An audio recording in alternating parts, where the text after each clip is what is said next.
Hi friends, welcome back to my channel. So today I want to talk about some of the most beautiful romances that I have read. So these might not necessarily be the best books that I have read, but they're relationships that I often think about or that I find to just be the epitome of what I would want in a relationship. So the first one that I want to talk about is Rush by Brianna Hale.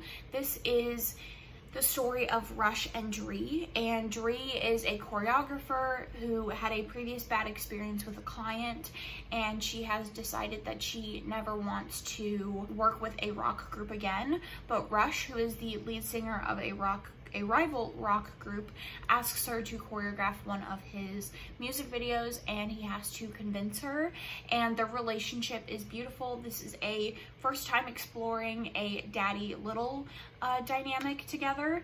There is age play just a little bit.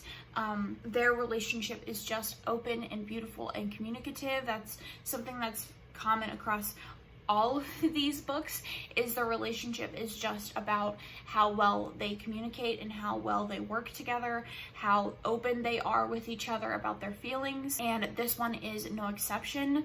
Rush is definitely a caring daddy. He's a soft daddy who takes care of Dree and sees to her needs, and they are both very open about what they want and open to each other's wants and desires. And then next up we have Love Her or Lose Her, and this is about Dom and Rosie. And in the beginning of the book, Rosie goes to Dom and says that she wants their marriage to end because she doesn't feel very connected to him. She feels like the only time she gets attention is in the bedroom, and so they start going to marriage counseling together. And this is really them exploring what each other needs in a relationship and opening up to each other about love languages and all of that, those sorts of things. And even though this sounds very angsty and tension filled, the love and adoration and respect that they have for each other is beautiful. There is a really impactful moment where Rosie realizes that she's just as at fault for the way that their relationship is going Dom is, and she breaks down, and Dom is absolutely gutted that she is as torn up about it as she is, and he just wants to do anything to fix it. And that's kind of their relationship. They work together evenly to make their marriage work. So then we have Zenny, and this is a marriage of convenience about Zenny and Mason.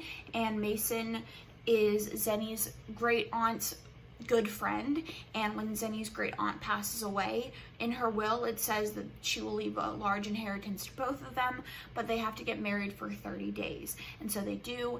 And again, very beautiful, very open and communicative. They are both bisexual. There is pegging in this, and there's just no judgment. There's no reservation about opening up to each other about the traumas that they have experienced, the tough times, their own insecurities, and they are there to work through those things together. Next up we have Dear Ava. Now this is a tough romance. You basically start off the book with the heroine getting assaulted, so if you are at all sensitive to SA, I would go in with caution or maybe avoid this one. It's a high school bully and a sports romance. It's a bully in that the heroine gets bullied, but the hero himself is actually really sweet, and he kind of takes it upon himself to fight off her bullies. She comes back to the school. She ratted that she was assaulted, and the party got busted and a lot of people got in trouble.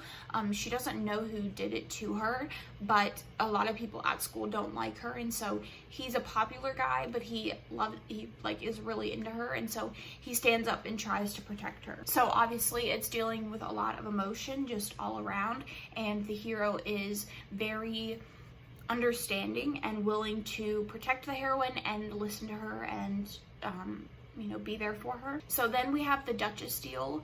This has a scarred hero, and in the beginning of the book, the heroine is a seamstress who sewed the hero's fiance's dress, and she goes to the hero and says that she wants payment, and he said, well, the marriage was called off, but instead I will offer you marriage. And so they enter into a marriage of convenience, and the hero is a scarred hero, and he feels very anxious about his scars. He feels like he's a monster, and that if he goes out into public, people will shun him, and so he doesn't really let himself get close to people.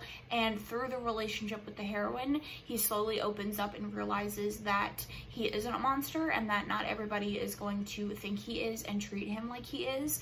And so he kind of flourishes in their relationship. We then have The Devil in Spring. This was a recent read for me. This is the 4th book in the Ravenel series, and this is about Pandora and Gabriel. And Pandora ends up getting compromised by Gabriel, but Pandora doesn't want to get married. She's never wanted to get married. Her hope and dream is to open a board game business, but she knows that if she ever gets married, that her company will default to her husband and she won't be able to make any of the decisions for herself.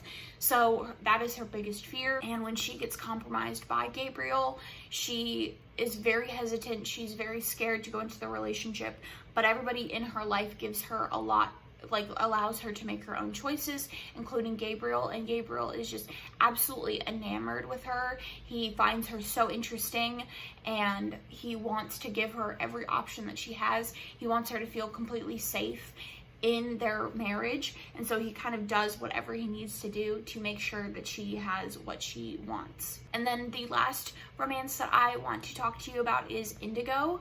This is a standalone book by Beverly Jenkins, and I would say it's the most unique Beverly Jenkins that I've ever read. It is about a woman who takes in an Underground Railroad conductor who is injured, and he goes by the Black Daniel, and their relationship is so sweet. The respect and adoration that he has for her is just outstanding. She was a freed slave. They just both adore each other. She is very standoffish at first, and he is very quick-witted and wants to get under her skin to get a reaction from her.